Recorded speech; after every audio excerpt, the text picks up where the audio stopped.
지리산 골짜기는 유난히 깊었다. 화엄사의 웅장한 가람을 뒤로하고 한참을 발이 작은 아이의 걸음으로는 꼬박 반나절은 좋게 걸어야 당도하는 곳.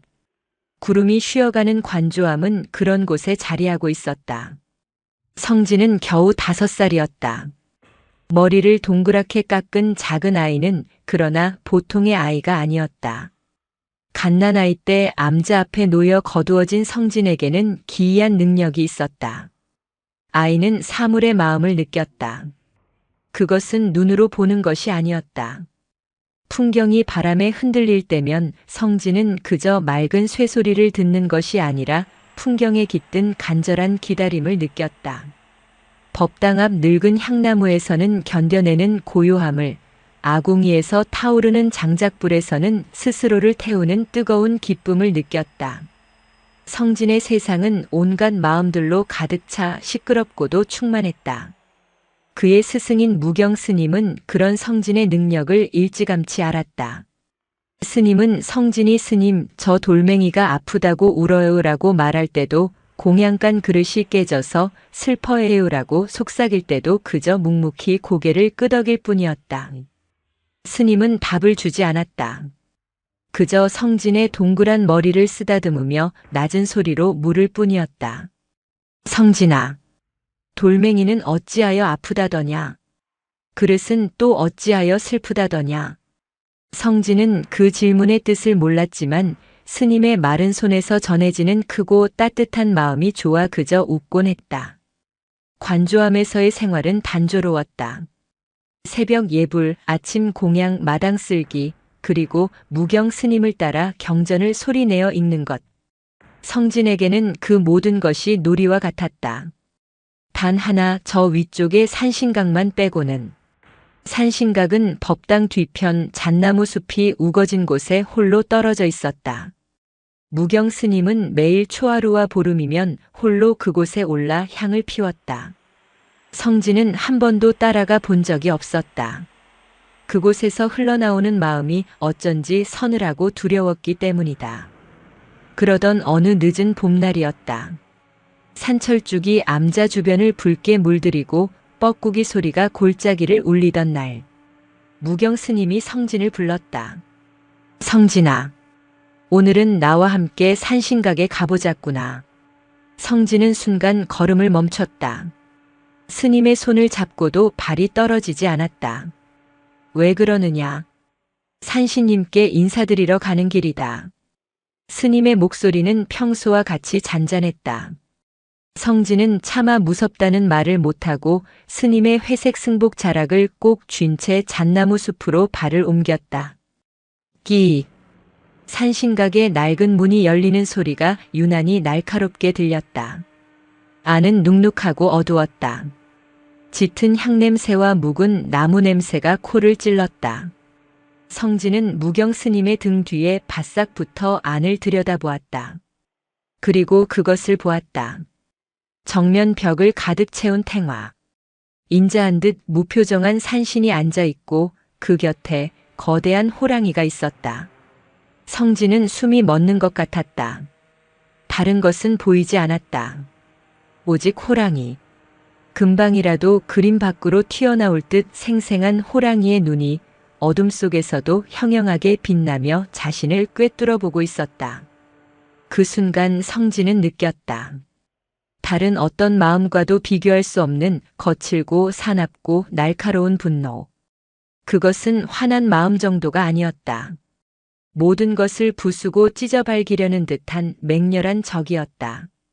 흡, 흡. 성진은 비명을 삼켰다.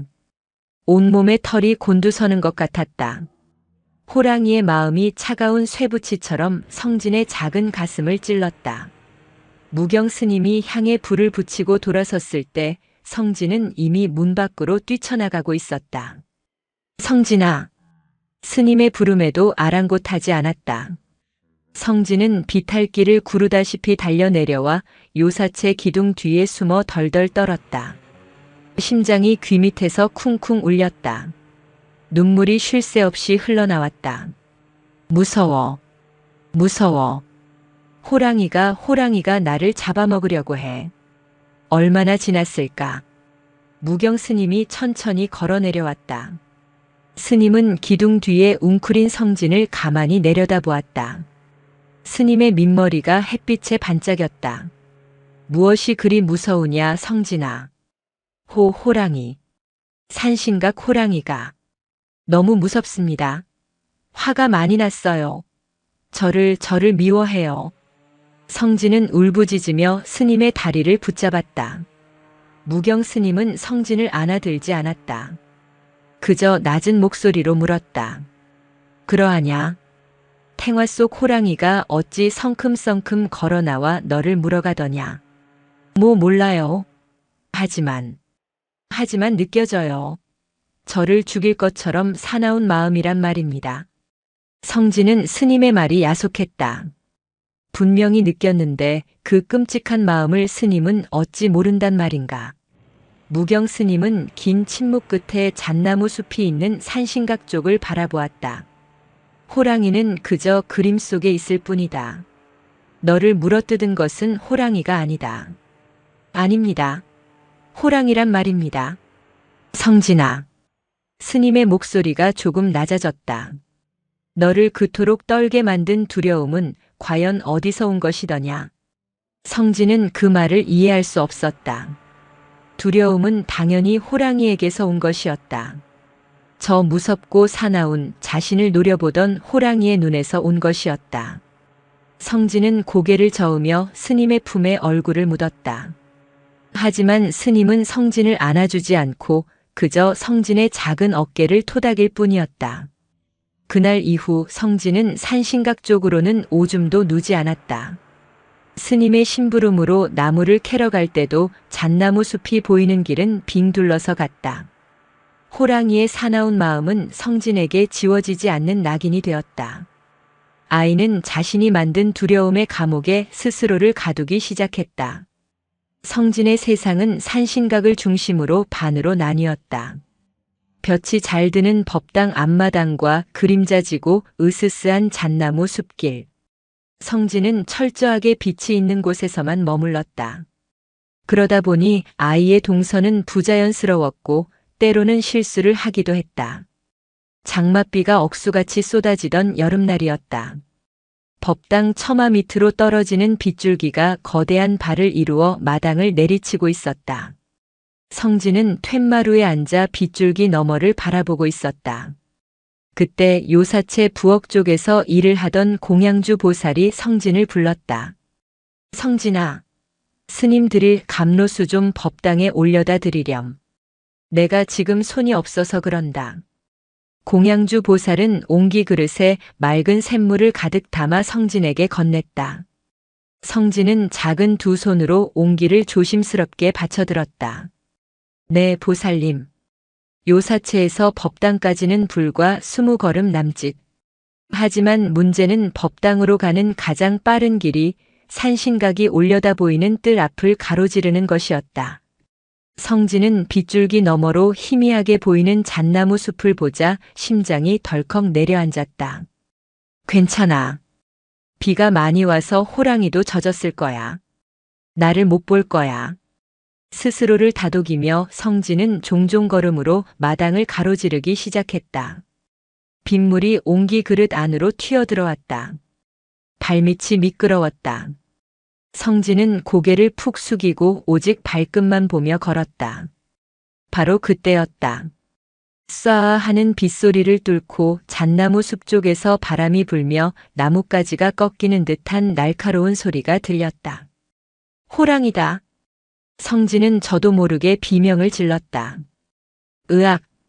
발이 꼬이면서 그대로 마당 한가운데서 엎어지고 말았다. 옹기 그릇이 손에서 미끄러지며 요란한 소리를 내고 깨졌다. 스님께 올릴 맑은 감로수가 흙탕물과 뒤섞여 순식간에 사라졌다. 성진아! 마침 법당에서 나오던 무경 스님이 그 광경을 목격했다. 성진은 깨진 옹기 조각과 흙탕물 범벅이 된 자신의 모습을 보며 그 자리에 얼어붙었다. 무경 스님은 비를 맞으며 성큼성큼 걸어왔다. 스님의 표정은 잔잔했으나 그 눈빛은 빗물보다 차가웠다. 이게 무슨 일이냐? 스님. 저기, 호랑이가. 성진은 울먹이며 잣나무 숲을 가리켰다. 무경 스님은 성진이 가리키는 곳을 잠시 바라보더니 이내 성진에게로 시선을 돌렸다. 호랑이는 무슨 호랑이더냐? 바람 소리에 놀라 부처님께 올릴 공약물을 엎지른 게 아니냐? 아, 아닙니다. 바람 소리가 아니라. 성진아. 무경 스님의 목소리는 질책으로 단단해져 있었다. 내 마음속 두려움 때문에 공약물을 소홀히 다루었으니 이는 큰 잘못이다. 어찌 수행자가 허상에 놀라 이리 경거망동한단 말이냐. 성진은 아무 말도 할 수 없었다. 스님은 한 번도 이렇게 자신을 무섭게 대한 적이 없었다. 억울했다. 분명히 호랑이의 사나운 기운이 느껴졌는데 스님은 믿어주지 않았다. 법당 앞 대돌에 엎드려 내 잘못을 스스로 헤아리거라. 내 마음이 고요해질 때까지 일어나지 말거라. 무경 스님은 차갑게 돌아섰다. 성진은 빗속에 홀로 남겨졌다. 쏟아지는 비를 맞으며 성진은 법당 앞 대돌에 엎드렸다. 차가운 돌의 감촉이 젖은 옷을 뚫고 살갗에 와 닿았다. 서러움이 북받쳐 올랐다. 스님이 미웠다. 호랑이도 미웠고 비에 젖어 무거운 잿빛 승복도 싫었다. 흐흐. 스님은 몰라. 아무도 몰라. 성진은 소리내어 울기 시작했다. 얼마나 울었을까. 빗줄기가 조금씩 가늘어지고 먹구름 사이로 희미하게 해가 비치기 시작했다. 그때였다. 훌쩍이며 고개를 든 성진의 눈에 빗물에 씻겨 더욱 선명해진 잣나무 숲이 들어왔다. 그리고 그 너머 산신각이 있었다. 성진은 또다시 몸을 움츠렸다. 사나운 마음이 느껴질까봐 두려웠다. 그런데 이상했다. 분명히 느껴졌다. 산신각에서 흘러나오는 기운. 그것은 여전히 거칠고 날카로웠지만 그 밑바닥에 다른 것이 깔려 있었다. 슬프다. 성진은 눈을 동그랗게 떴다. 맹렬한 분노 속에 가려져 있던 아주 깊고 차가운 슬픔이었다. 그것은 마치 어미를 잃은 짐승이 홀로 울부짖는 듯한 처절한 슬픔이었다. 성진은 자신의 울음소리를 멈췄다. 뱃돌에 엎드린 채 가만히 그 마음을 느꼈다. 자신이 빗속에서 느꼈던 서러움과 억울함. 그 감정과 호랑이의 슬픔이 겹쳐지는 듯 했다. 왜? 호랑이도 슬퍼요? 성진은 저도 모르게 중얼거렸다. 그 순간 성진은 깨달았다. 호랑이는 그저 사나운 것이 아니었다. 슬퍼서 사나워진 것일지도 모른다고. 한참 뒤 빗줄기가 완전히 멎었을 때 무경 스님이 조용히 다가와 성진의 젖은 어깨를 감쌌다. 일어나거라. 몸이 젖었다. 성진은 퉁퉁 부은 눈으로 스님을 올려다보았다. 스님, 호랑이가요. 슬퍼 보였습니다. 무경 스님은 성진의 눈을 가만히 들여다보았다. 스님의 눈에 희미한 미소가 어렸다. 내 마음이 슬프니 호랑이도 슬퍼뵌 게야. 그런 걸까요? 마음은 거울과 같아서 내가 우는 날에는 거울 속 호랑이도 따라 우는 법이다. 스님은 성진을 안아 일으켰다.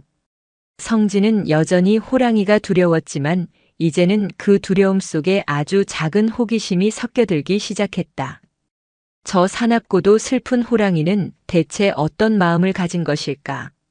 관조함에는 성진과 무경 스님 그리고 공양주 보살 외에 또 다른 식구가 하나 있었다.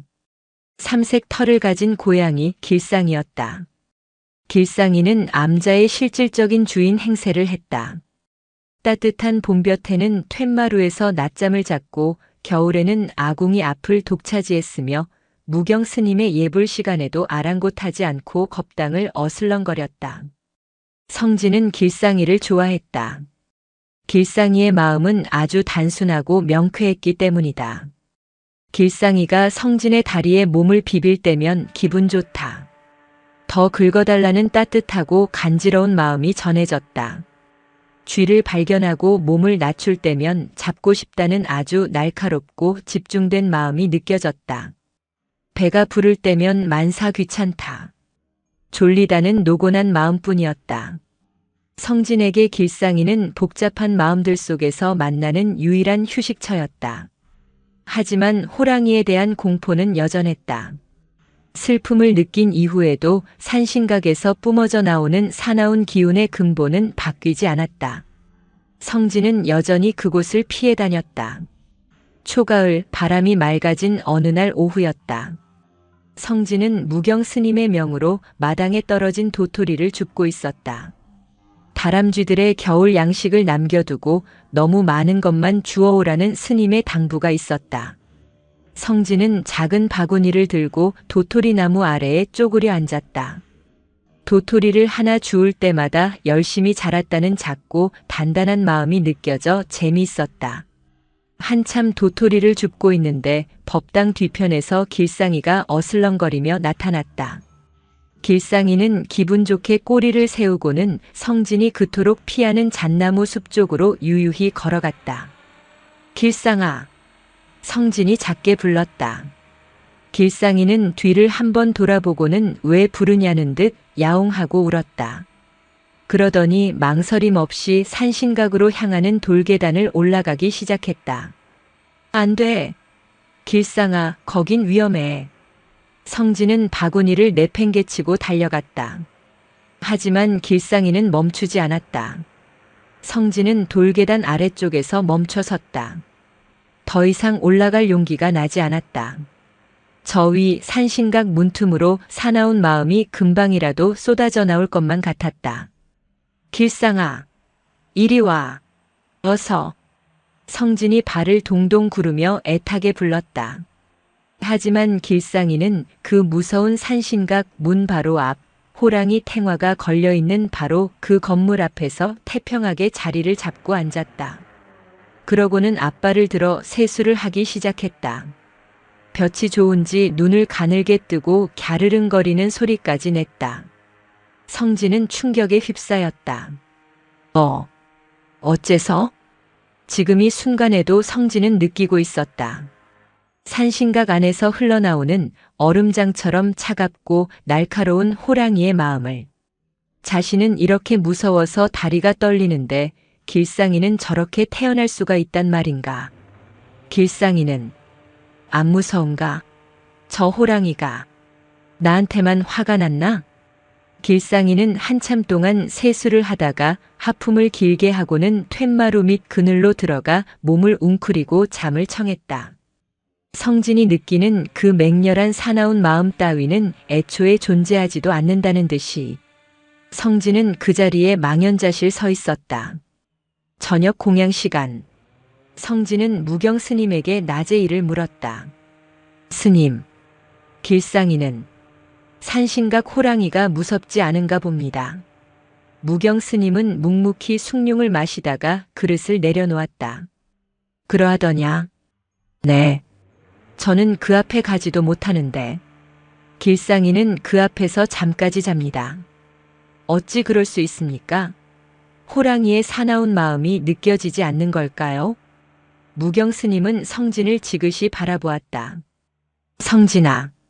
길상이는 저것이 무서운 호랑이라는 생각을 붙잡지 않기 때문이지. 생각 말입니까? 성진은 고개를 갸웃했다. 마음이 느껴지는 것인데 생각이 무슨 상관이란 말인가. 그러하다. 스님이 성진의 빈 그릇에 숭늉을 따라주며 말했다. 너는 무섭다는 마음을 스스로 일으키고 길상이는 무심한 마음으로 그저 지나칠 뿐이다. 호랑이는 어제도 오늘도 그 자리에 그림으로 걸려있을 뿐인데 말이다. 하지만 저는 분명히 느꼈습니다. 길상이는 못 느끼고 저만 느끼는 겁니까? 너의 그 느끼는 능력이 때로는 진짜를 보지 못하게 가로막는 장막이 되기도 한다. 무경 스님은 더 이상 말하지 않았다. 성진은 혼란스러웠다. 무섭다는 마음을 내가 일으킨다고. 사나운 마음은 분명 호랑이에게서 온 것인데 성진은 처음으로 자신이 느끼는 이 마음들이 진짜가 아닐 수도 있다는 의심을 품게 되었다. 고양이 길상이는 알고 자신은 모르는 것이 있는 것일까? 성진은 그날 밤 호랑이도 길상이도 아닌 자신의 마음에 대해 처음으로 골똘히 생각하느라 쉽게 잠들지 못했다. 가을이 깊어지고 있었다. 관조암 뜰 안에 감나무가 주홍빛 등불을 매달기 시작하고 아침 저녁으로 불어오는 바람에서는 쇠의 맛이 났다. 성진은 그 바람에 마음이 서두르라고 재촉하는 것 같아 괜스레 마음이 바빠졌다. 매월 초하루가 되면 무경 스님은 언제나 산신각에 올랐다. 쌀과 과일, 맑은 정한수를 올리고 산신께 예를 올리는 날이었다. 성진은 그날이 되면 핑계를 대고 요사체에 숨거나 공양주 보살의 치마폭 뒤에 숨어 스님의 부름을 피하려 애썼다. 그날도 그랬다. 이른 아침 무경 스님이 정갈한 가사와 장삼을 챙겨 입는 것을 보고 성진은 슬금슬금 부엌으로 도망쳤다. 성진아.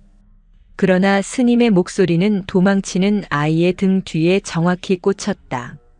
성진의 작은 어깨가 움찔거렸다. 오늘은 너도 같이 가야겠다. 산신께 올릴 곶감을 내가 들고 가거라. 스님. 저는 배가 아픕니다. 성진이 배를 감싸쥐며 앓는 소리를 냈다. 무경 스님은 성진의 얕은 꾀를 묵묵히 바라보았다. 그러하냐? 그럼 산신각에 올라가서 산신님께 낫게 해달라고 빌어야겠구나. 더 이상의 핑계는 통하지 않았다. 성진은 울상이 되어 하얀 종이로 싼 곶감 꾸러미를 받아들었다. 곶감에서는 달콤하게 마른 기분 좋은 마음이 느껴졌지만 성진의 마음은 쓰기만 했다. 잣나무 숲으로 들어서는 걸음이 천근만근 무거웠다. 한 걸음 옮길 때마다 산신각에서 흘러나오는 사나운 기운이 피부에 와닿는 것 같았다. 아이는 고개를 푹 숙이고 스님의 그림자만 밟으며 걸었다. 끼익. 산신각 문이 열렸다. 그날의 공포가 되살아났다. 성진은 눈을 질끈 감아버렸다. 성진아. 눈을 감고 어찌 곶감을 올리겠느냐. 내가 직접 제상 위에 올리거라. 싫습니다. 스님이 해주십시오. 내가 가져온 공약물이다. 내가 올려야지. 무경 스님의 목소리는 단호했다. 성진은 거의 울기 직전이 되어 감은 눈 그대로 팔만 겨우 뻗어 곶감을 더듬더듬 제상 위에 올려놓았다. 그리고는 뒤도 돌아보지 않고 문 밖으로 뛰쳐나가려 했다. 서거라 성진아. 스님의 나직한 한마디가 성진의 발목을 붙잡았다. 그리도 무서우냐? 네, 무섭습니다. 호랑이가 저를 잡아먹을 듯 합니다. 눈을 뜨고 다시 보아라. 싫습니다. 보면 그 사나운 마음이 저를 찌른단 말입니다. 성진아. 무경 스님이 성진의 어깨를 감싸 안았다. 스님의 마르고 따뜻한 손에서 흔들리지 않는 고요함이 전해져 왔다. 그 호랑이가 정녕 너를 보고 있더냐? 네, 저를. 다시 한번 잘 보아라. 호랑이가 정말로 너를 보고 있는지. 성진은 스님의 품에 안긴 채 용기를 내어 실눈을 떴다. 짙은 향냄새 속 어둠에 익숙해진 눈에 탱화가 들어왔다. 가장 먼저 보인 것은 역시나 호랑이의 사나운 눈매였다. 으르렁거리는 분노가 심장을 조여왔다. 성진은 다시 눈을 감으려 했다. 호랑이만 보지 말고 그 곁도 함께 보아라. 스님의 말이 귓전을 울렸다. 성진은 숨을 참고 시선을 아주 조금 옆으로 옮겼다. 거기에는 인자한 얼굴에 산신이 앉아 있었다.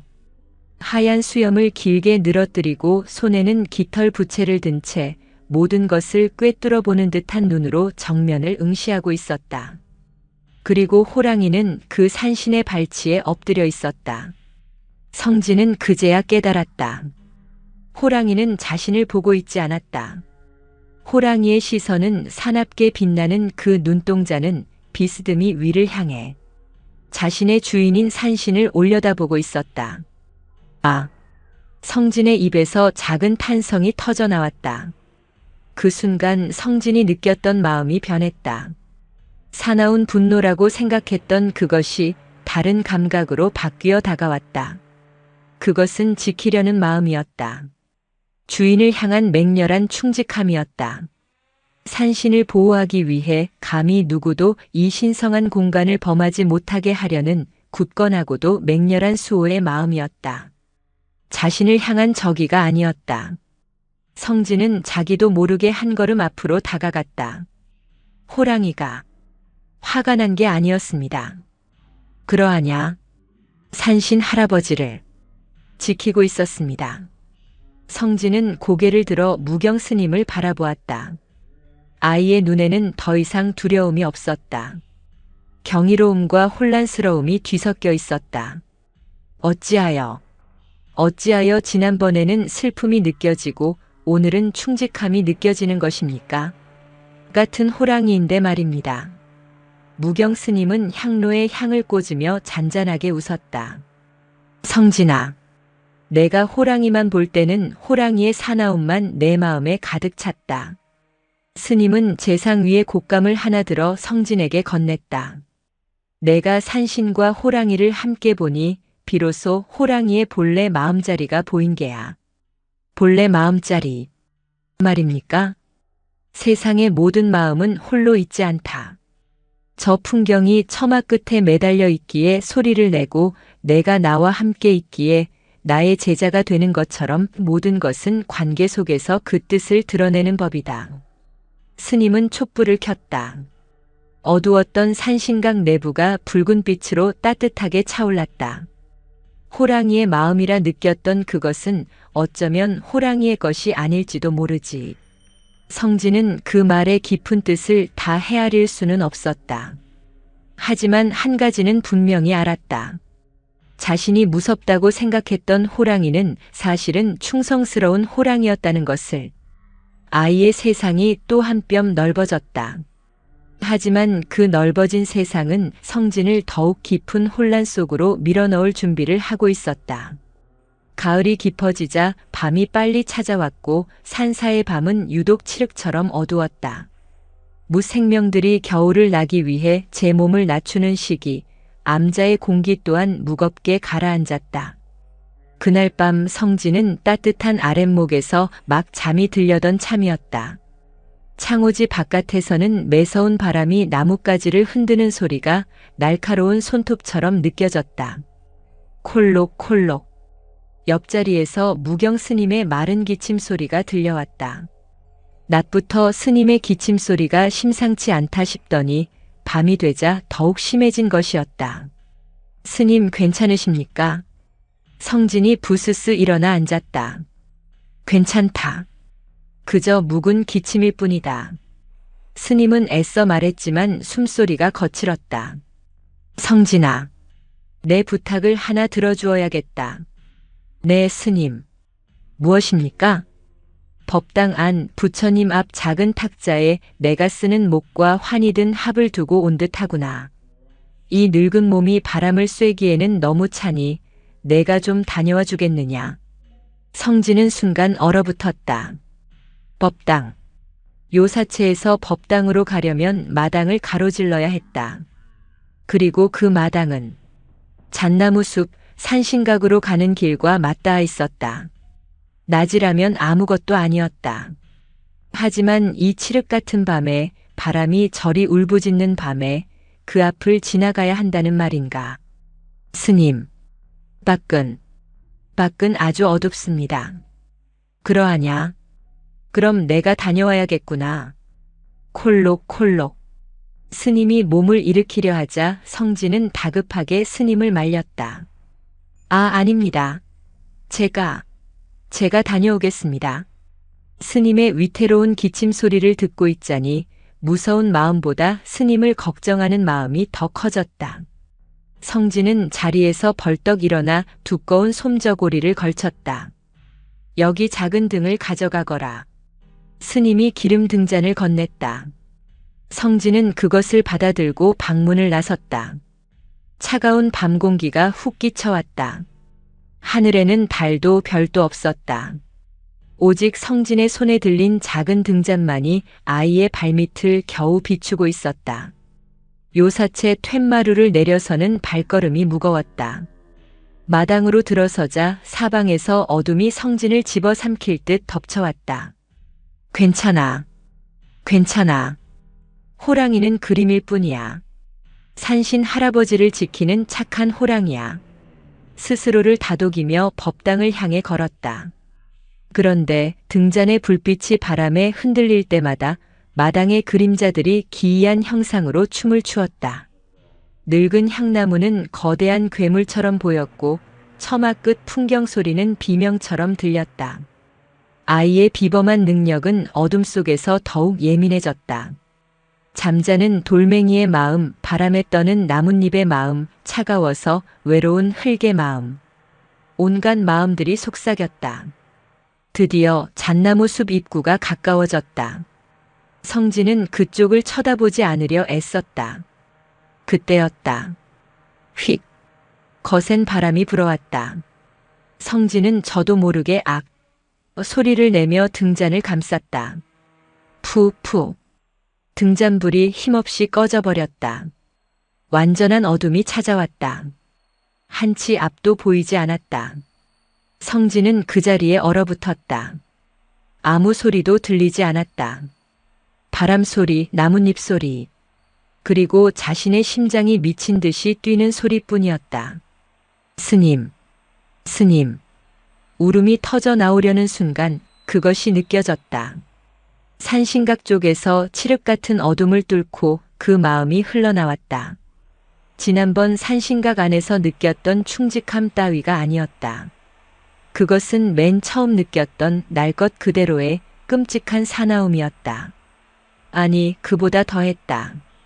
어둠 속에서 증폭된 마음은 형체 없는 거대한 짐승이 되어 성진을 덮쳐오는 듯 했다. 충직함을 느꼈던 것은 낮이었다. 눈으로 산신과 호랑이를 함께 보았기 때문이었다. 하지만 지금은 아무것도 보이지 않았다. 오직 느낌만 있었다.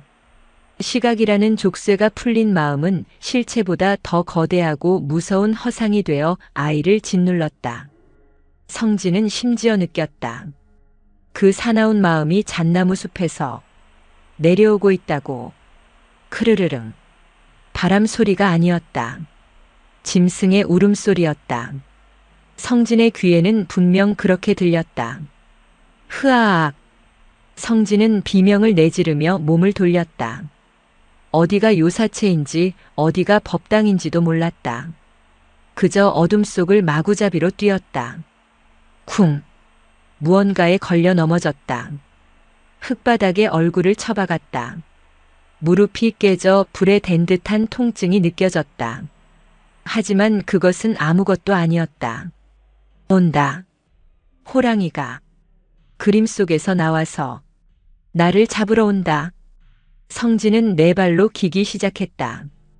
울부짖으며 흙과 눈물로 범벅이 된 채 요사체의 희미한 불빛을 향해 필사적으로 기어갔다. 스님, 스님, 살려주세요.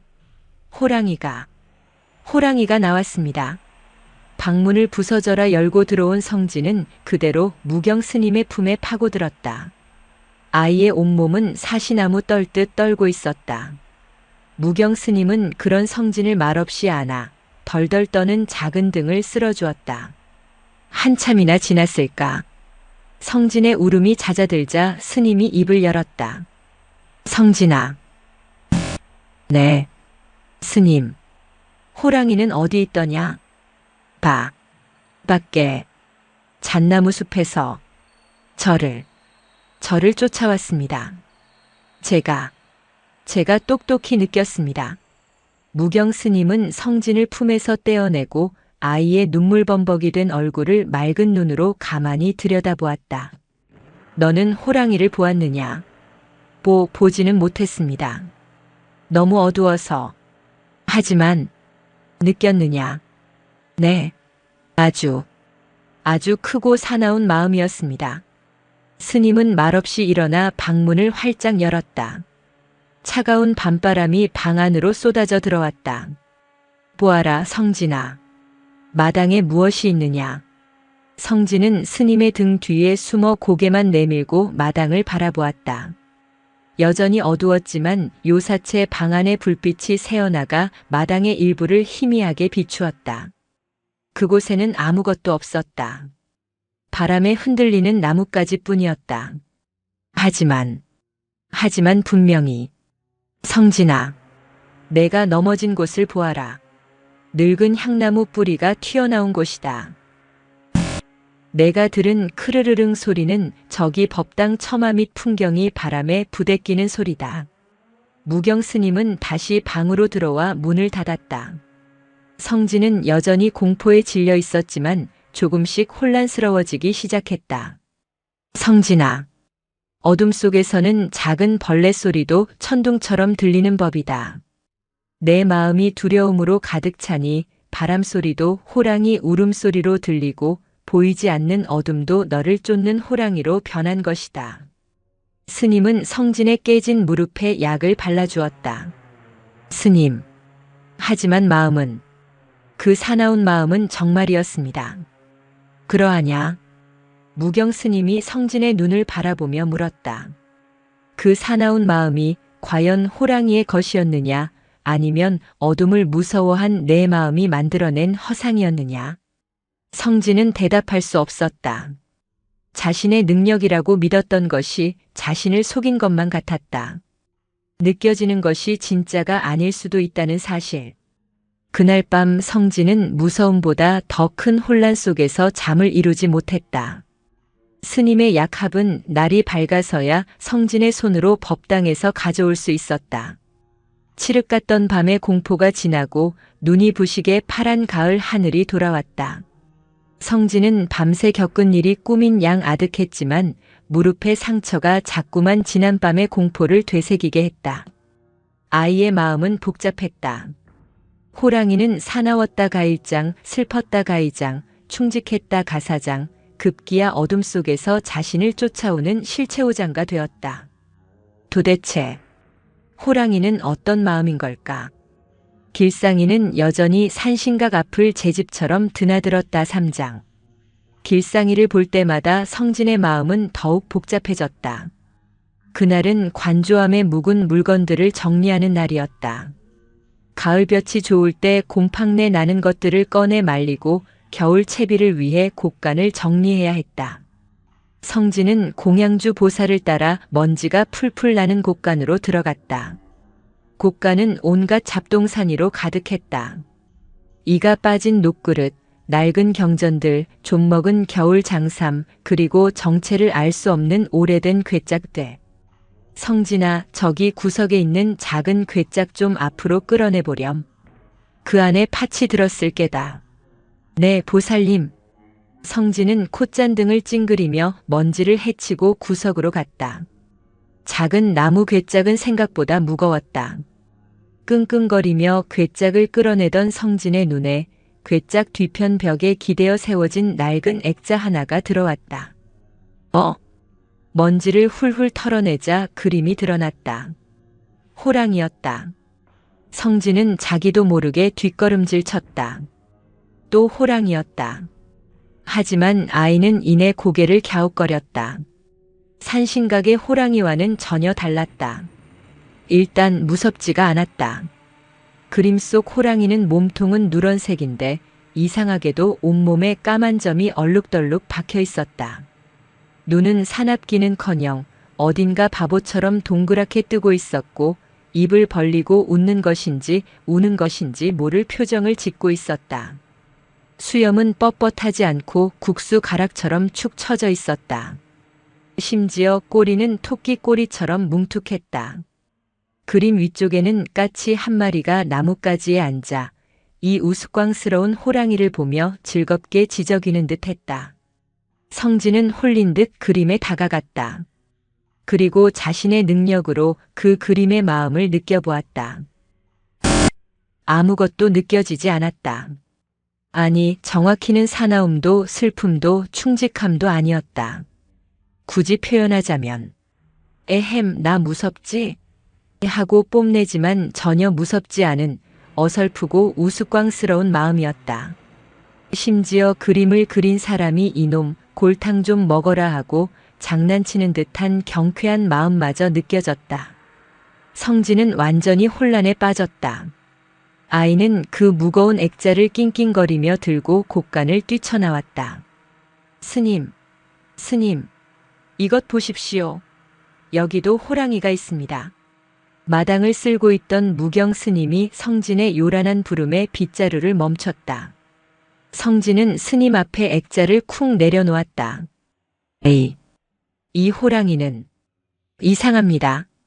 무경 스님은 쭈그리고 앉아 먼지투성이 그림을 찬찬히 들여다보았다. 스님의 입가에 옅은 미소가 번졌다. 허허, 이것은 민화로구나. 아마 이 암자에 오래전 머물던 어느 스님이 속가에서 가져온 모양이다. 민화가 무엇입니까? 백성들이 그린 그림이지. 복을 빌고 나쁜 기운을 쫓기 위해 그린 그림이다. 그런데 스님, 이 호랑이는 마음이 웃깁니다. 하나도 무섭지 않습니다. 산신각 호랑이랑 전혀 다릅니다. 성진은 거의 울기 직전이었다. 자신의 세계가 무너지는 기분이었다. 어째서입니까? 둘 다 호랑이이지 않습니까? 그런데 어째서 산신각 호랑이는 저를 죽일 듯이 무섭고 이 호랑이는 이렇게 바보 같습니까? 도대체 어느 것이 진짜 호랑이의 마음입니까? 성진의 외침이 맑은 가을 하늘 아래 쩌렁쩌렁 울렸다. 무경 스님은 말없이 일어나 감람으로 걸어갔다. 스님은 잘 익은 홍시 하나를 따서 성진에게 건넸다.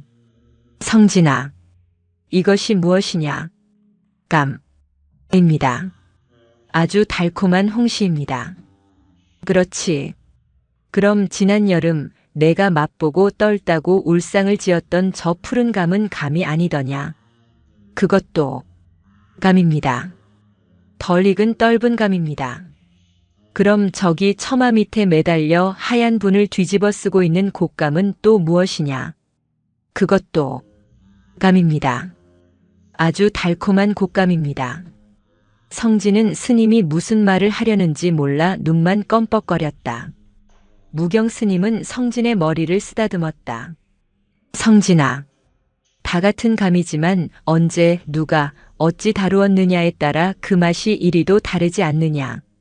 스님은 다시 두 호랑이 그림을 가리켰다. 저 산신각의 호랑이는 산신을 모시는 간절한 믿음으로 법도를 배운 대단한 화공이 그린 것이다. 그러니 그 마음이 맹렬하고 충직하게 느껴지는 것이다. 이 민화 속 호랑이는 그저 웃음으로 나쁜 기운을 물리치고 싶은 어느 이름 모를 백성이 그린 것이다. 그러니 그 마음이 우습고 경쾌하게 느껴지는 것이다. 무경 스님은 성진의 눈을 맞추었다. 내가 느낀 것은 호랑이의 마음이 아니다. 그것은 호랑이라는 그릇에 담긴 그것을 빚어낸 사람의 마음이다. 사람이 마음이라고요? 그러하다. 산신각의 것도 이 민화의 것도 심지어 어젯밤 내가 어둠 속에서 만난 그것도 결국은 마음이 빚어낸 것들이다. 성진은 아무 말도 할 수 없었다. 자신이 느꼈던 그 모든 마음들이 사물이나 동물의 고유한 것이 아닐 수도 있다. 그것이 사람의 염원이거나 심지어 자신의 두려움이 만들어낸 허상일 수도 있다. 성진은 자신이 가진 이 비범한 능력이 축복이 아니라 거대한 수수께끼임을 깨달았다. 아이는 우스꽝스러운 민화 호랑이와 저 멀리 잣나무 숲 너머의 사나운 탱화 호랑이를 번갈아 바라보며 자신의 마음이란 대체 무엇인지 근원적인 의문에 휩싸이기 시작했다. 지리산 골짜기에 겨울이 찾아왔다. 세상의 모든 색이 묵으로 변하는 계절이었다. 관조함의 낡은 풍경 소리마저 날카롭게 얼어붙어 바람이 불 때마다 시리다는 외마디 비명을 질렀다. 성진은 자신의 몸피보다 더 두꺼운 솜 누비저 고리를 입고도 아궁이 앞에서 좀처럼 떠날 줄을 몰랐다. 겨울이 되자 성진이 느끼던 마음들도 달라졌다. 숲을 가득 채우던 생명들의 시끄러운 마음은 잦아들었다. 늙은 향나무는 깊은 잠에 빠졌고 법당 앞 돌멩이들은 견디는 침묵을, 마당을 덮은 흰 눈은 모든 것을 덮는 텅 빔을 성진에게 속삭였다. 성진의 세상은 고요해졌다. 하지만 그 고요함은 어딘가 위태로웠다. 그것은 평화가 아니라 폭풍 전의 멈춤과도 같았다. 민화 속 우스꽝스러운 호랑 이육장을 본 이후 성진의 혼란은 극에 달해 있었다. 사나운 마음, 슬픈 마음, 충직한 마음, 쫓아오는 마음, 그리고 바보 같은 마음. 이 모든 것이 호랑이라는 하나의 이름으로 불렸다. 성진은 무경 스님의 그것은 사람의 마음이라는 말을 되뇌었지만 5살 아이가 그 깊은 뜻을 온전히 헤아리기란 불가능했다. 아이는 그저 자신이 느끼는 이 마음들이 더 이상 믿을 만한 것이 못 된다는 사실에 불안해했다. 자신이 딛고 서 있던 세상 전체가 흔들리는 기분이었다. 그런 성진의 혼란을 비웃기라도 하듯 관조함에 예상치 못한 손님이 찾아왔다. 첫눈이 펑펑 쏟아지던 섣달의 어느 날이었다. 화엄사에서 내려온 늙은 노스님이 성진보다 머리 하나는 더 큰 아이의 손을 붙잡고 가파른 암자기를 올라왔다. 아이는 7살, 이름은 범민이라 했다. 무경 스님, 부디 이 아이를 겨울 석 달만 맡아주십시오. 노스님은 숨을 헐떡이며 말했다. 절집 아이라곤 하나 어찌나 기운이 뻗치고 장난이 심한지. 이 깊은 산중에서 스님의 가르침을 받으며 제 성질을 조금이라도 죽여야 할까 합니다. 범민이라는 아이는 잿빛 승복이 어색한 듯 연신 몸을 비틀었다. 아이는 무경 스님과 노스님의 대화에는 관심도 없다는 듯 두리번거리며 암자 마당을 훑어보았다. 성진은 그 아이에게서 자신이 지금껏 느껴본 적 없는 종류의 마음을 느꼈다. 그것은 시끄러운 마음이었다. 여긴 어디지? 심심하다, 배고프다, 저 꼬마는 뭐지? 하는 정리되지 않은 생각들이 마치 시끄러운 벌레 떼처럼 윙윙거렸다. 성진은 저도 모르게 한 걸음 뒤로 물러섰다. 무경 스님은 묵묵히 범민을 바라보다가 노스님에게 합장했다. 그러시지요. 이 추운 겨울 작은 암자의 아이가 둘이면 온기가 돌아 좋겠습니다. 범민이라 하였느냐. 이리 오너라. 그렇게 범민과의 동거가 시작되었다. 성진의 고요한 겨울은 산산조각이 났다. 범민은 성진과는 모든 것이 달랐다. 성진이 빗자루로 마당에 눈을 쓸 때 눈의 차가운 마음을 느끼며 조심스럽게 길을 냈다면 범민은 빗자루를 장검처럼 휘두르며 눈을 사방으로 흩날렸다. 야, 재밌다. 눈싸움하자. 범민은 성진에게 눈을 뭉쳐 던졌다. 성진은 차가운 눈덩이가 뺨에 와닿자 깜짝 놀라 울상을 지었다. 하지 마십시오, 형. 눈이 아프다고 합니다. 뭐? 눈이 아파? 하하. 별 이상한 꼬마를 다 보겠네. 눈이 어떻게 말을 하냐? 범민은 배를 잡고 웃었다.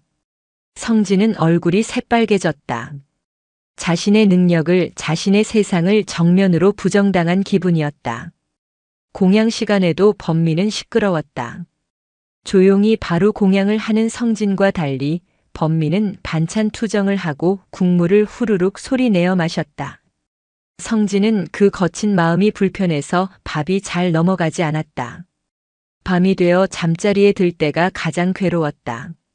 성진은 잠들기 전 방 안을 채우는 사물들의 고요한 마음을 들으며 스르르 잠에 빠지곤 했다. 하지만 범민은 눕자마자 코를 요란하게 골기 시작했다. 그 코 고는 소리의 마음은 세상 모르고 편안함이었지만 성진에게는 천둥소리 같았다. 며칠이 지나자 성진의 마음속에는 새로운 감정이 싹트기 시작했다. 그것은 짜증과 언짢음이었다. 범민의 되는 대로의 마음이 성진의 고요하길 바라는 마음과 사사건건 부딪혔다. 스님. 결국 성진은 무경 스님에게 하소연했다. 범민이 형이 너무 시끄럽습니다. 아궁이의 불씨가 놀란다고 합니다. 무경 스님은 묵묵히 불씨를 뒤적이더니 성진을 돌아보았다. 그러하냐? 불씨가 놀라더냐 아니면 내 마음이 놀라더냐? 시끄러운 소리가 범민에게서 나오느냐 아니면 시끄럽다고 분별하는 내 마음에서 나오느냐? 성진은 또다시 대답을 할 수 없었다. 스님의 말씀은 언제나 어려웠다. 갈등은 날이 갈수록 깊어졌다. 범민은 성진이 유독 조용하고 가끔 허공에 대고 중얼거리는 것을 발견했다. 야, 동자승. 어느 날 둘이서 장작을 나르던 때였다. 너 아까부터 누구랑 얘기하냐? 저기 향나무? 하, 진짜네. 나무랑 말을 해? 너 도깨비 들렸냐? 범민이 낄낄거리며 성진을 놀려대기 시작했다. 놀리는 마음은 날카로운 바늘이 되어 성진을 찔렀다. 부끄러움과 화가 동시에 치밀었다. 아닙니다. 아니긴 뭐가 아니야. 어제는 돌멩이 보고 온다며? 돌멩이 울보. 하. 바로 그때 범민의 눈에 잣나무 숲 너머의 산신각이 들어왔다. 야, 저긴 뭐야? 저기도 부처님 있냐? 성진은 산신각이라는 말에 심장이 덜컥 내려앉았다. 산신각입니다. 가면. 안 됩니다. 왜? 뭐가 있는데? 성진은 자신도 모르게 목소리를 낮췄다. 무서운 호랑이가 있습니다. 범민의 눈이 반짝였다. 7살 사내 아이에게 무서운 호랑이라는 말은 공포가 아니라 호기심의 대상이었다. 호랑이? 진짜 호랑이가 살아? 아닙니다. 그 그림입니다. 하지만 아주 무서운 마음을. 성진은 말을 맺지 못했다. 범민이 그 말을 가로채며 포복절도했다. 푸하. 그림? 그림 호랑이가 무섭다고. 너 진짜 바보 아니냐? 5살이면 그림 호랑이 무서워할 나이 지났거든. 범민의 비웃는 마음이 성진의 가장 아픈 곳을 후벼 팠다.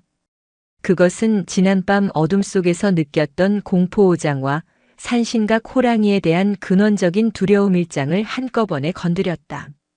아닙니다. 정말 무섭단 말입니다. 웃기시네. 그럼 내가 그 무섭다는 호랑이 앞에 가서 만지고 와봐. 내가 나무랑도 말하는데 호랑이랑도 말하면 되겠네. 범민이 성진을 산신각 쪽으로 떠밀었다. 성진은 비명을 지르며 버텼다. 싫습니다. 안 갑니다. 겁쟁이, 겁쟁이, 돌멩이 울보, 그림 호랑이도 무서워하는 겁쟁이. 범민은 두 손을 호랑이 발톱처럼 만들고 크르르릉 소리를 내며 성진을 쫓기 시작했다. 내가 호랑이다. 관조함 꼬마 동자승 잡아먹는다. 성진은 울음을 터뜨리며 도망쳤다. 범민의 장난치는 마음과 비웃는 마음이 성진에게는 어둠 속에서 자신을 쫓아오던 그 허상의 호랑이와 똑같은 공포로 다가왔다. 성진은 눈밭을 가로질러 요사체 뒤편 장작을 쌓아둔 곳까지 몰렸다. 더 이상 도망칠 곳이 없었다. 크르릉. 잡았다. 범민이 웃으며 성진의 어깨를 덥석 잡았다. 성진은 막다른 곳에 몰렸다. 그 순간 성진의 안에서 무언가 끓어오르기 시작했다. 그것은 공포가 아니었다. 부끄러움과 억울함과 분노가 뒤섞인 아주 뜨겁고 낯선 감정이었다. 아이의 작은 몸이 부르르 떨리기 시작했다. 호랑이 그림이 무서웠던 것이 아니다. 어둠이 무서웠던 것이 아니다. 지금 이 순간 자신을 바보 취급하며 몰아세우는 이 거친 마음이 견딜 수 없이 싫었다. 장작더미 구석에 몰린 성진은 가쁘게 숨을 몰아쉬었다. 눈앞에는 자신을 겁쟁이라 놀리며 낄낄대는 범민이 서 있었다. 범민의 비웃는 마음은 이제 승리감에 도취된 마음으로 변해 있었다. 왜 울보야? 이제 부처님한테 이럴 거냐? 범민이 성진의 이마를 손가락으로 툭 밀쳤다. 그 순간이었다. 성진의 머릿속에서 무언가 툭 하고 끊어지는 소리가 났다. 지금까지 아이를 짓누르던 모든 것들이 한꺼번에 폭발했다. 산신각 탱화의 사나운 마음, 빛 속에서 느꼈던 슬픈 마음, 어둠 속에서 자신을 쫓던 허상의 공포, 그리고 이 모든 것을 바보 취급하는 범민의 조롱하는 마음. 이 모든 마음들이 성진의 안에서 하나로 뒤엉키더니 거대한 불덩이가 되어 치밀어 올랐다. 그것은 분노였다. 그만하란 말입니다. 성진이 외쳤다. 그것은 더 이상 5살 아이의 울먹임이 아니었다. 낮고 거칠게 으르렁거리는 짐승의 소리에 가까웠다. 범민은 순간 놀라 웃음을 멈췄다. 성진의 눈이 평소에 맑고 겁먹은 눈이 아니었다. 핏발이 서고 불꽃이 이글거리는 듯 했다. 왜 나를 괴롭힙니까? 뭐야 너. 눈이 왜 그래? 범민이 주춤거리며 한 걸음 물러섰다. 하지만 성진은 이미 자신을 제어할 수 없었다. 내가 우습습니까? 내가 돌멩이랑 말하는 게 그렇게 우습냔 말입니다. 성진은 그대로 범민에게 달려들었다. 그리고 범민의 어깨를 힘껏 밀쳤다. 으악! 범민은 자신보다 훨씬 작은 성진이 그런 괴력을 발휘하리라고는 상상도 못했다. 범민은 중심을 잃고 그대로 뒤로 낮아빠져 쌓아둔 장작더미 위로 쓰러졌다. 와르르 마른 장작 몇 개가 범민의 위로 쏟아졌다. 정적이 흘렀다. 차가운 겨울바람 소리만이 두 아이 사이를 스쳐 지나갔다. 범민은 넘어진 자세 그대로 눈을 동그랗게 뜨고 성진을 바라보았다. 아이의 승리감에 도취된 마음은 순식간에 사라지고 그 자리에는 놀람과 공포가 가득 들어찼다.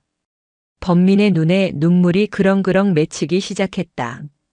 성진은 거친 숨을 몰아쉬며 넘어진 범민을 내려다보고 있었다. 두 주먹은 피가 통하지 않을 정도로 세게 쥐어져 있었고 온몸이 부들부들 떨렸다. 자신의 안에서 폭발한 뜨거운 마음이 쉬이 가라앉지 않았다. 해치고 싶다.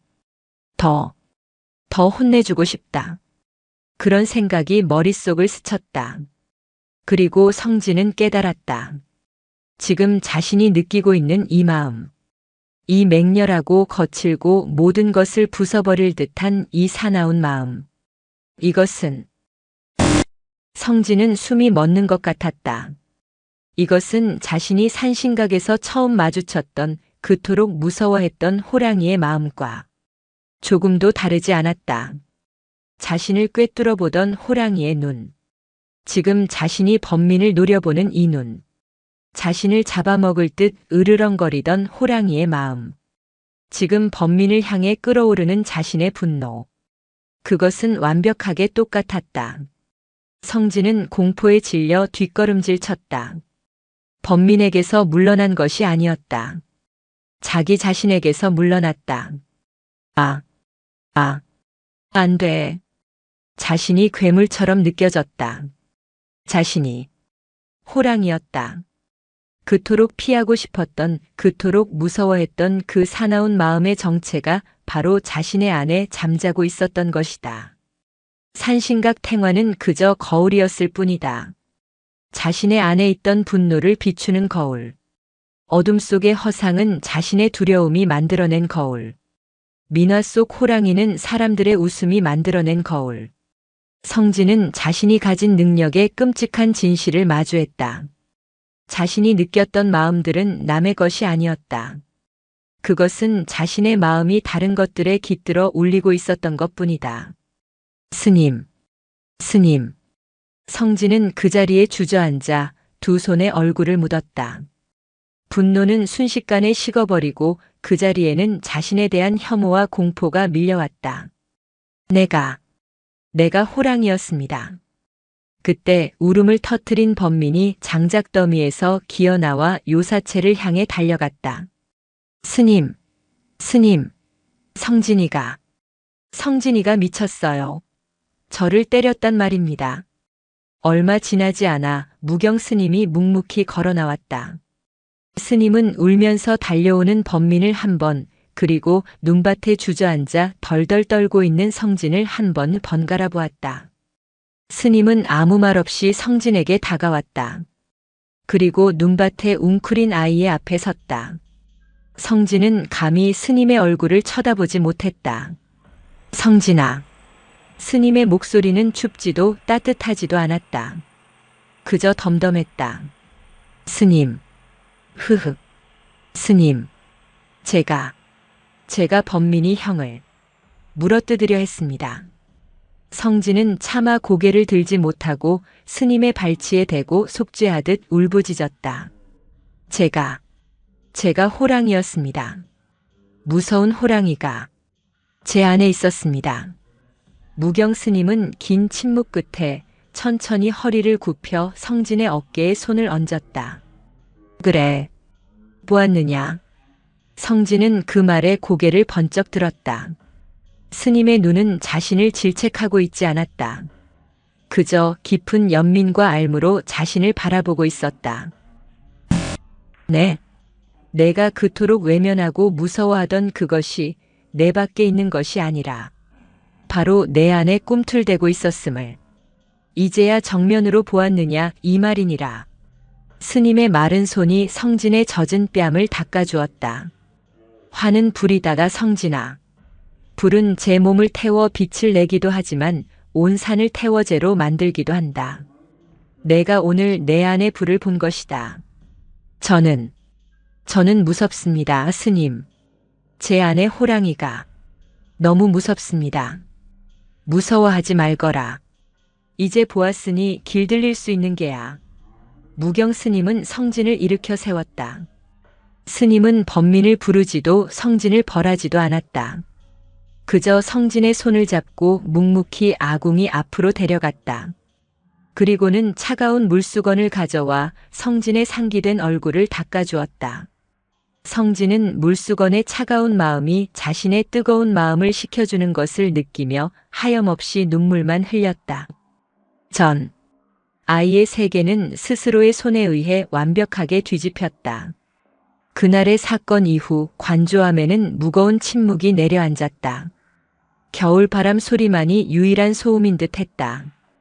범민은 그날 크게 놀란 뒤로 성진을 대놓고 피했다. 성진의 곁을 지날 때면 범민의 마음은 경계심과 얄미움으로 뾰족하게 날이 섰다. 겁쟁이 울보였던 꼬마 동자승이 자신을 장작더미로 밀어붙일 때 보았던 그 무서운 눈은 7살 아이에게도 작은 충격이었다.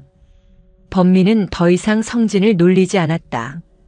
성진 또한 변했다. 아이는 말이 없어졌다. 아니, 말을 잃어버린 듯 했다. 성진은 자신의 능력 자체를 두려워하기 시작했다. 그는 더 이상 사물의 마음을 느끼려 하지 않았다. 아니, 일부러 외면했다. 풍경 소리가 들리면 시끄럽다고 귀를 막았고 장작불을 볼 때면 뜨겁다고 고개를 돌렸다. 자신의 마음이 불씨가 되어 타오를까봐, 자신의 마음이 바람이 되어 울부짖을까봐 성진은 스스로의 모든 감각을 닫아버렸다. 자신이 호랑이가 될 수 있다는 깨달음은 5살 아이에게는 감당하기 힘든 공포였다. 성진은 산신각 쪽을 바라보는 것조차 그만두었다. 이전에는 호랑이가 무서워서 피했다면 이제는 부끄러워서 볼 수가 없었다. 저 탱화 속 호랑이는 자신의 추악한 분노를 비추는 거울이었다. 성진은 그 거울을 마주할 용기가 없었다. 며칠이 지난 이른 아침 무경 스님이 두 아이를 법당으로 불렀다. 차가운 법당 마루에는 냉기가 흘렀다. 스님은 두 아이를 부처님 앞에 나란히 앉혔다. 범민아, 성진아, 서로를 바라보거라. 범민은 입술을 삐죽 내밀고 억지로 성진을 쳐다봤다. 성진은 고개를 푹 숙인 채 자신의 발끝만 내려다보고 있었다. 성진아, 고개를 들거라. 그리고 범민이 형에게 내가 한 일을 사과하거라. 성진의 작은 어깨가 파르르 떨렸다. 고개를 드는데 한참의 시간이 걸렸다. 성진의 눈은 퉁퉁 부어 있었다. 형, 죄송합니다. 제가 잘못했습니다. 범민아, 성진이의 사과를 받거라. 범민은 여전히 불만스러운 얼굴이었지만 스님의 엄한 눈빛에 마지못해 고개를 끄덕였다. 네, 스님. 알았어. 됐다. 이제 둘이 마주보고 촛불 하나가 다 탈 때까지 앉아 있거라. 스님은 두 아이 사이에 작은 촛불 하나를 켜고는 법당을 나갔다. 어색하고 차가운 침묵이 흘렀다. 범민은 다리가 저린 듯 몸을 비틀었고 성진은 미동도 없이 촛불만 바라보았다. 성진은 범민의 지루한 마음, 불편한 마음, 그리고 여전히 자신을 이상한 애로 보는 경계하는 마음을 느꼈다. 그리고 동시에 자신의 비참한 마음과 수치스러운 마음을 느꼈다. 예전 같으면 이 불편한 마음들에서 도망치려 애썼을 것이다. 하지만 지금 성진은 그저 묵묵히 그것을 받아내고 있었다. 이것이 자신이 받아야 할 벌이라고 생각했다. 한참의 시간이 흘러 촛농이 바닥에 다다랐을 때 무경 스님이 돌아왔다. 일어나거라. 범민은 다리가 저리다며 투덜거리며 법당을 뛰쳐나갔다. 성진은 묵묵히 일어나 스님을 따랐다. 무경 스님은 성진을 데리고 자신의 방으로 돌아왔다. 성진아. 스님이 따뜻한 차를 한 잔 건넸다. 성진은 두 손으로 찻잔을 받았다. 내 안에 호랑이를 만난 것이 그리도 두렵고 수치스러우냐? 성진은 고개를 끄덕였다. 눈물이 찻잔 위로 툭 떨어졌다. 네. 저는 스님처럼 부처님처럼 고요한 마음만 갖고 싶었습니다. 그런데 제 안에 그런 무서운 마음이 있다니. 저는 나쁜 아이입니다. 나쁜 아이라. 무경 스님은 창밖의 빈 나뭇가지를 바라보았다. 성진아, 좋은 마음과 나쁜 마음을 가르는 것을 분별이라 한다. 너는 지금 내 스스로 분별이라는 칼을 들어 내 마음을 조각내고 괴로워하고 있구나. 호랑이도 화를 내고 고양이도 화를 낸다. 성진이도 화를 내고 이 늙은이도 화를 낸다. 그것은 그저 일어나는 것이다. 파도가 치는 것처럼 바람이 부는 것처럼. 하지만 스님은 화를 내지 않으십니다. 내가 화를 내지 않는 것이 아니라 그저 화가 일어났다가 사라지는 것을 가만히 지켜볼 뿐이다. 무경 스님은 성진의 찻잔에 다시 차를 채워주었다. 성진아, 내가 가진 그 느끼는 능력은 먼지 하나 없이 맑은 거울과도 같다. 하지만 너는 내가 비춘 것들을 향해 무섭다, 슬프다, 나쁘다 하고 자꾸만 돌을 던졌구나. 그러니 거울에 금이 가고 먼지가 낀 것이다. 스님은 자리에서 일어났다. 내가 범민이에게 화를 낸 것은 분명 잘못한 일이다. 허나 그로 인해 내 안의 호랑이를 정면으로 마주한 것은 내 수행의 큰 진전이다. 내가 호랑이는 사납다고 정해버린 그 마음이 내 눈을 가린 가장 큰 먼지였는지도 모른다. 너는 내 안의 호랑이를 보았다. 이제 그만 도망치고 먼지 낀 거울을 닦아낼 때가 되었다. 무경 스님은 성진의 손을 잡았다.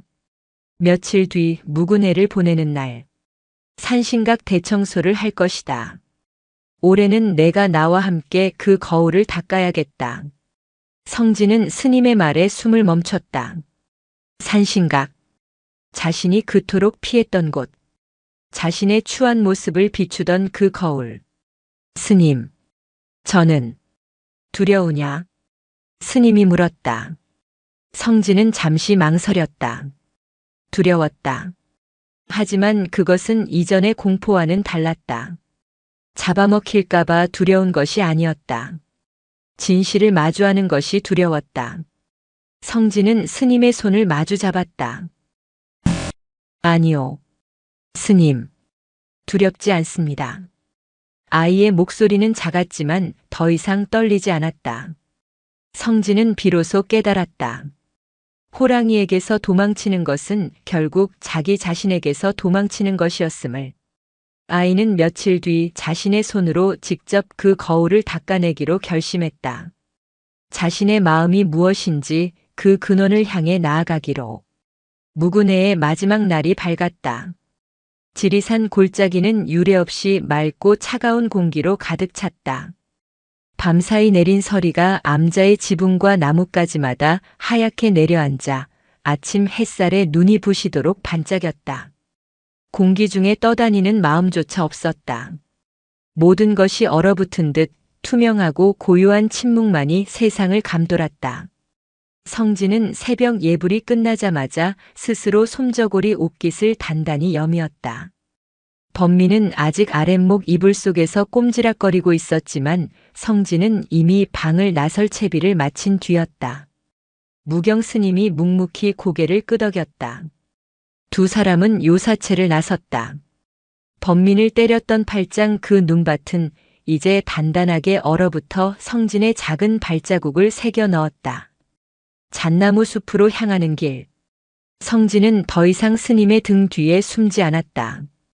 스님과 어깨를 나란히 하지는 못했지만 묵묵히 스님의 반 발짝 뒤를 따랐다. 산신각이 가까워졌다. 성진은 숨을 깊게 들이마셨다.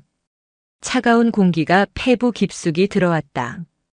예전 같으면 심장을 옥죄었을 그 사나운 기운이 오늘도 어김없이 느껴졌다. 하지만 성진은 이제 알았다. 그것은 밖에서 오는 것이 아니었다. 그것은 자신의 마음이 저 오래된 그림과 공명하여 일으키는 파문임을 알았다. 성진은 자신이 범민을 향해 분노했을 때 느꼈던 바로 그 뜨겁고 사나운 마음을 다시금 떠올렸다. 그것은 낯설고 두려운 것이 아니라 이미 제 안에서 확인한 자신이었다. 끼익. 낡은 문이 열렸다. 1년 내내 닫혀있던 산신각의 공기는 칼날처럼 시렸다. 짙은 향내와 묵은 먼지 냄새가 뒤엉켜 코를 찔렀다. 그리고 그가 있었다. 어둠 속 호랑이가 웅크리고 앉아 있었다.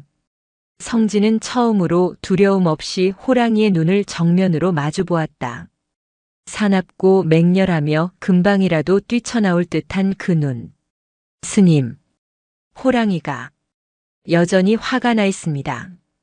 성진이 나지막이 말했다. 무경 스님은 들고 온 목기를 내려놓았다. 맑은 물이 담긴 그릇과 깨끗한 무명천 몇 장이었다. 그러하냐? 스님이 덤덤하게 대꾸했다. 그럼 저 호랑이가 낸 화가 내 마음까지 태우더냐? 아닙니다. 성진은 고개를 저었다. 이제는 태우지 않습니다. 그저 보입니다. 스님의 입가에 아주 옅은 알아채기 힘든 미소가 스쳤다. 좋다. 그럼 오늘은 내가 저 거울을 닦을 차례다. 무경 스님은 성진을 제단 앞으로 이끌었다. 스님은 먼저 촛불을 켜고 향을 피워 올렸다. 산신을 향한 예였다. 성진아. 이 탱화는 비단으로 만들어져 물이 닿으면 상하기 쉽다. 아주 조심스럽게 다뤄야 한다. 스님은 무명천 하나를 물에 적셔 꼭 짠 뒤 성진에게 건넸다. 먼저 저 아래 산신 할아버지의 신발부터 닦아 올리거라. 성진은 차가운 물수건을 받아들고 숨을 멈췄다. 호랑이가 있는 그림에 자신의 손을 댄다는 것은 상상도 해본 적 없는 일이었다. 성진은 작은 손으로 조심스럽게 탱화 아래쪽을 닦기 시작했다. 산신이 딛고 선 구름 그 아래의 바위, 산신의 옷자락. 먼지가 묵어 시커멓게 묻어나왔다. 한 겹 한 겹 닦아낼수록 숨겨져 있던 색이 드러났다. 성진은 그저 묵묵히 천을 빨고 닦아내기를 반복했다. 사나운 마음은 여전히 그곳에 있었지만 성진은 그 마음에 휩쓸리지 않고 오직 손끝의 감각에만 집중했다. 이제 호랑이의 발이다. 스님의 목소리가 들렸다. 성진의 손이 멈칫했다. 아이는 침을 꿀꺽 삼키고 호랑이의 거대한 발톱이 그려진 곳으로 손을 옮겼다. 천이 비단에 닿는 순간 사나운 마음이 훅 끼쳐오는 듯 했다. 하지만 성진은 눈을 감지 않았다. 이것은 내 마음이다. 이것은 내 마음이다. 성진은 자신이 범민에게 느꼈던 분노를 떠올리며 그 마음의 실체를 가만히 바라보며 닦아나갔다. 발, 다리, 줄무늬가 선명한 등줄기. 드디어 호랑이의 얼굴만 남았다. 성진은 더 이상 닦아 올라갈 용기가 나지 않았다. 저 눈을, 자신을 그토록 공포에 떨게 했던 저 눈을 차마 닦아낼 수가 없었다. 그때 무경 스님이 성진의 손에서 물수건을 넘겨받았다. 마무리는 내가 하마. 스님은 새 천을 물에 적셔 거침없는 손길로 호랑이의 얼굴을 닦아 올라갔다. 수염, 코, 이빨. 그리고 마침내 스님의 물수건이 호랑이의 눈을 가렸다. 무명천이 사나운 두 눈을 완전히 덮어버린 바로 그 순간이었다. 성진은 숨이 멎는 것 같았다. 사라졌다. 성진의 온몸을 짓누르던 그토록 생생했던 사나운 마음이, 슬픈 마음이, 충직한 마음이 마치 촛불을 불어 끈 듯 한순간에 텅 비어 사라져버렸다. 아무것도 느껴지지 않았다. 사나움도 슬픔도 분노도 그 어떤 마음도 없는 그저 오래된 비단과 마른 물감의 텅 빈 감촉만이 느껴질 뿐이었다. 성진은 비명을 지를 뻔했다. 자신의 능력이 사라진 것 같았다. 스님. 성진이 떨리는 목소리로 스님을 불렀다. 호랑이의 마음이 사라졌습니다. 아무것도 없습니다. 무경 스님은 천천히 눈을 덮었던 물수건을 떼어냈다. 그러자 거짓말처럼 그 사나운 마음이 다시 돌아왔다. 호랑이의 눈이 다시 빛을 발하며 성진을 쏘아보는 듯 했다. 성진은 다리가 풀려 그 자리에 주저앉을 뻔했다. 어찌 이런 일이. 무경 스님은 물수건을 목기에 내려놓고 성진을 향해 돌아앉았다. 스님의 민머리가 촛불빛에 고요하게 빛났다. 성진아. 네, 스님. 내가 느낀 호랑이의 마음은 과연 어디에 있었더냐? 스님이 물었다. 호랑이의 그림에 있었느냐, 아니면 호랑이의 눈에 있었느냐? 눈에 있었습니다. 스님이 눈을 가리자 마음이 사라졌습니다. 허허. 스님이 낮게 웃었다. 그럼 호랑이의 마음이란 것이 고작 이 물수건 한 장으로 가릴 수 있을 만큼 작은 것이었더냐? 성진은 망치로 머리를 맞은 듯 했다. 아니, 그럼 눈이 본 것이 아니다. 내 마음이 본 것이다. 스님은 성진의 작은 가슴을 가리켰다. 내가 사납다고 정해버린 그 마음이 호랑이의 눈을 빌려 나타났을 뿐이다. 물수건이 호랑이의 눈을 가린 것이 아니라 내가 사납다고 정한 그 마음의 문을 잠시 닫은 게야. 제 마음이 문.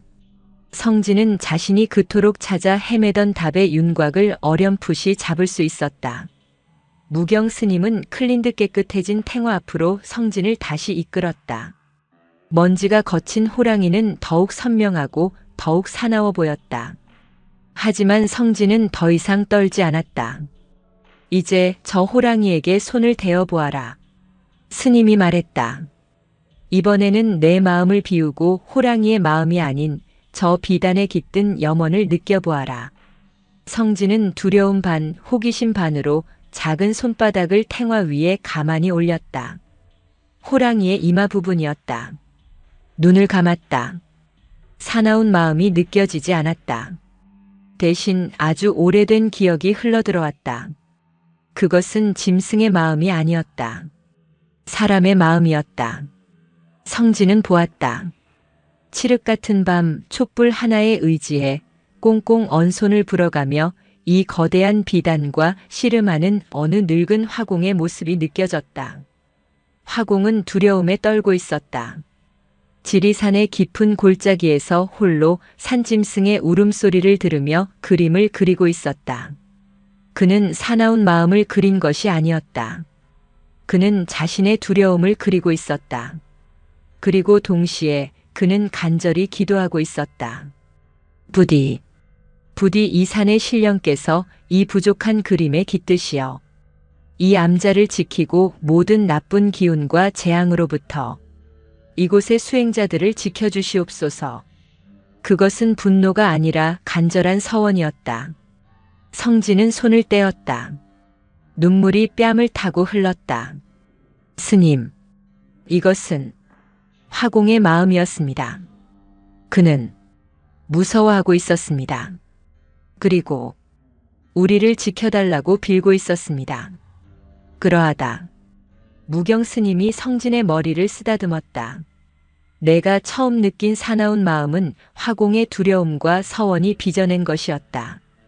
내가 빗속에서 느낀 슬픈 마음은 비를 맞던 내 서러운 마음이 비춘 것이었다. 내가 산신과 함께 본 충직한 마음은 관계 속에서 내가 찾아낸 이해였다. 내가 범민에게 느낀 분노는 내 안에 잠자던 바로 그 화공의 두려움과 똑같은 마음이었다. 성진은 비로소 모든 조각이 맞춰지는 것을 느꼈다. 우스꽝스러운 민화 호랑이도 어둠 속의 허상도 모두 이해할 수 있었다. 그럼 스님, 어느 것도 진짜 호랑이의 마음은 아니었습니까? 진짜 호랑이란 무엇이더냐 성진아. 무경 스님은 말없이 법당에서나 쓰던 작은 목탁을 가져왔다. 눈을 감고 다시 한번 들어보아라. 스님은 호랑이 탱화 앞에서 목탁을 치기 시작했다. 탁! 맑고 건조한 소리가 차가운 산신각을 울렸다. 탁! 성진은 눈을 감았다. 목탁 소리가 자신의 몸을 통과해 지나가는 것 같았다. 탁! 성진은 천천히 눈을 떴다. 그리고 호랑이를 바라보았다. 목탁 소리가 울리는 순간 호랑이는 더 이상 사납지 않았다. 슬프지도 충직하지도 두렵지도 않았다. 호랑이는 그저 호랑이로 존재했다. 화공의 서원도 성진의 두려움도 그 모든 마음의 껍질이 벗겨진 자리. 목탁의 텅 빈 소리가 울려 퍼지는 그곳에 호랑이는 그저 고요한 봄바탕으로 존재하고 있었다. 그것은 있다 혹은 없다로 나눌 수 없는 그저 그러함이었다. 일체유심조. 모든 것은 마음이 지어낸 것이었다. 성진은 자신이 그토록 두려워했던 호랑이가 실은 자신을 깨달음으로 이끈 가장 큰 스승이었음을 깨달았다. 성진은 탱화 속 호랑이를 향해 깊이 허리를 숙여 합장했다. 공포와 분노의 대상이 아니라 자신을 비춰준 거울에 대한 감사였다. 무경 스님은 목탁을 멈추고 합장하는 성진을 가만히 내려다보았다. 스님의 주름진 얼굴에 겨울 햇살 같은 따뜻한 미소가 번졌다. 성진이 고개를 들었다. 아이의 얼굴에도 더 이상의 두려움이나 혼란은 없었다. 5살 동자승 성진은 자신을 짓누르던 모든 마음들로부터 벗어나 맑게 갠 겨울 하늘처럼 텅 비고 고요한 미소를 지었다. 두 사람은 맑게 닦인 산신각을 나섰다. 밖은 눈이 부시도록 환했다. 성진은 스님의 손을 잡았다. 잣나무 숲을 빠져나오는 아이의 발걸음은 암자로 처음 왔던 그날처럼 가볍고 자유로웠다.